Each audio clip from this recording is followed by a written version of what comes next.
прочту. Старушка и кошка. Жили да были старушка и кошка. Булки старушка пекла и лепешки. Кашу варила и дом убирала. Грядки полола и все успевала.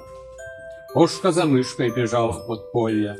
Там для охоты сплошное раздолье. Кошка добычи поймала немало, только зубами ленивой стала. Как-то сказала старушке: давай, вместо тебя буду печь каравай. С печкой возится кошка-лентяйка, мышек лопатой пугает хозяйка, ловит воричек дни напролет, только с елоки не достает. Кошка колдует над тестом подолгу, печку растопит, да только без толку. Дым на весь дом, тарарам суматоха, хвост подпалила себе неумоха. Мыши пищат, вместо хлеба дала, лучше б свои каждый делал дела. Кошке охоту, а кухню старушке. Снова порядок, вернется в службу.